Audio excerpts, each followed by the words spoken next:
ગુજરાતના પૂર્વ નાયબ મુખ્યમંત્રી નીતિન પટેલે વિધાનસભાની મુલાકાત લીધી છે। વિધાનસભામાં ચાલી રહેલા સત્રમાં નીતિન પટેલે હાજરી આપી છે। વિધાનસભાના અધ્યક્ષે મને ફોન કરીને આમંત્રણ આપ્યું હતું।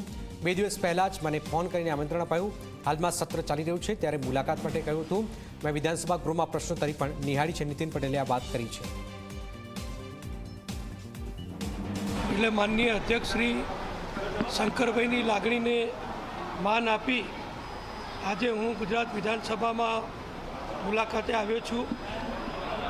સ્પીકરશ્રીના લોબીમાંથી મેં વિધાનસભાની પ્રશ્નોત્તરીની કામગીરી પર નિહાળી અને મને આનંદ છે કે ગુજરાતના વિકાસ માટે, ગુજરાતની પ્રગતિ માટે માનનીય મુખ્યમંત્રી શ્રી ભૂપેન્દ્રભાઈના નેતૃત્વમાં જે અમારી ભારતીય જનતા પક્ષની સરકાર કામ કરી રહી છે અને માનનીય શંકરભાઈ ચૌધરી અધ્યક્ષશ્રીના નેતૃત્વમાં ગુજરાત વિધાનસભામાં દરેક પક્ષના ધારાસભ્યશ્રીઓ પોતપોતાના વિસ્તારના પ્રશ્નો, પ્રજાની જરૂરિયાતના પ્રશ્નો જે રજૂ કરે છે એનું યોગ્ય નિરાકરણ કરવાનો સરકાર પ્રયત્ન કરે છે।